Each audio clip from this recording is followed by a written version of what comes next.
Salut à tous, c'est Cloudy, j'espère que vous allez bien et aujourd'hui on se retrouve dans cette nouvelle vidéo pour un troisième épisode à la découverte. C'est un troisième épisode qui vient à la suite des deux premières que j'ai faites dans lequel je vous présentais le deck du dragon légendaire. Je vous ai présenté le deck Cyber, le deck dimensionnel et aujourd'hui dans ce troisième épisode de à la découverte, je vous présente le deck magicien, plus exactement le deck de l'Atlantide. Je l'ai juste ici, mais juste avant, petit récap de la boîte que je vous présente. Elle est là, la boîte du deck du dragon légendaire. Donc, je ne vais pas la présenter 3000 fois. Donc, mais dans cette boîte, on va quand même regarder ce qu'il y a à l'intérieur. On a donc le deck Cyber Dragon, qui est ici, que je vous ai déjà présenté. Le deck Dragon dimensionnel ici, que j'ai également présenté. Et aujourd'hui donc le dernier deck de cette boîte, et c'est mon préféré parce qu'il est beaucoup basé sur le magicien sombre et je l'adore ce monstre. Le deck Dragon légendaire de l'Atlantide. On se regarde ça ensemble, c'est parti. Donc voilà ce petit deck magicien sombre, magicien sombre, le deck de l'Atlantide qui est basé sur le magicien sombre.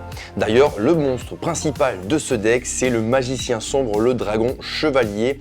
Bon, je vous le montre rapidement, on aura l'occasion à la fin de la présentation du deck de revenir sur cette carte. Aujourd'hui, maintenant, on est là pour regarder le contenu du deck.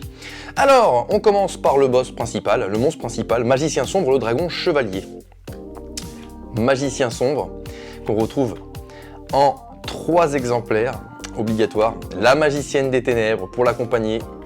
L'apprenti magicien illusion, qui est une base vraiment intéressante dans les decks magiciens sombres récents. De toute façon, souvent on en met une en règle générale. La robe du magicien. Le bâton du magicien, pareil, incontournable dans un deck magicien sombre. Le magicien sombre expérimenté. Chevalier légendaire timé, donc oui, dans ce deck il y a les chevaliers légendaires qu'on pourra invoquer par le biais de leurs cartes magie respectives, on aura l'occasion de les voir. Et il y aura également les fusions respectives. Le chevalier légendaire Critias, le chevalier légendaire Hermocrate, Fracas le guerrier magique, canalisateur de magie, sentinelle au grand bouclier, croisée suprême, rideau de magie noire, cercle magique sombre, pareil, un indispensable. Illusion magique, magie étendue des ténèbres, héritage de magie noire, 1000 couteaux, attaque de magie noire, l'œil de Timée qui est juste indispensable pour les invocations fusion de type dragon du magicien sombre, il remplace clairement polymérisation.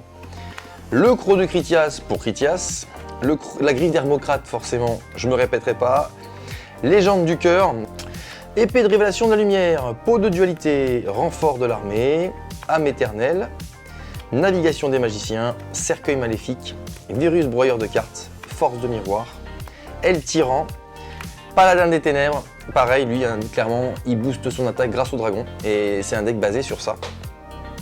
Le dragon amulette, première fusion du magicien sombre avec un monstre de type dragon.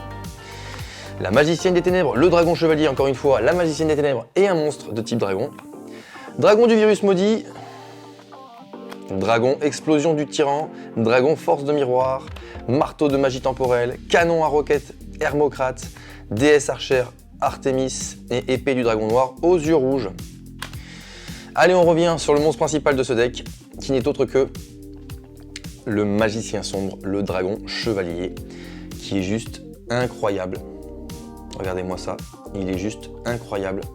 J'adore vraiment son visuel. C'est dommage qu'ils aient pas ressorti un magicien sombre seul comme ça, une variante du magicien sombre avec un monstre à effet, avec un nouveau monstre à effet magicien sombre, ça aurait été tellement génial. Ce magicien sombre, qu'est-ce qu'il propose? Donc dragon, fusion, effet, magicien sombre plus un monstre de type dragon.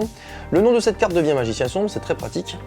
Tant qu'elle est sur le terrain ou dans le cimetière, votre adversaire ne peut pas cibler de magie piège que vous contrôlez avec des effets de cartes. Et aussi, ils ne peuvent pas être détruits par des effets de cartes de votre adversaire. C'est plutôt un bon point pour ce monstre. Très très bien. Il est magnifique, franchement je le trouve vraiment incroyable. Et voilà, c'est déjà terminé. pour ce troisième épisode à la découverte. On en a terminé avec cette magnifique boîte qu'est la boîte du dragon, enfin du deck du dragon légendaire. Je trouve incroyable cette boîte, elle est hyper complète, elle nous propose des decks, de bonnes bases de decks, dont celle Cyber, qui est encore un deck compétitif, et on a quand même de très bonnes bases aussi pour un deck magicien sombre. Moi je l'ai vraiment apprécié cette boîte quand je l'ai reçue la première fois, et franchement si vous avez l'occasion de vous en procurer une, n'hésitez pas, parce qu'on a de super cartes, de super decks à l'intérieur qui vont vraiment vous aider à compléter tous les decks actuels aujourd'hui basés sur le même type de monstre. J'espère que ça vous a plu, n'hésitez pas à laisser en commentaire des suggestions ou même des idées pour de prochains épisodes.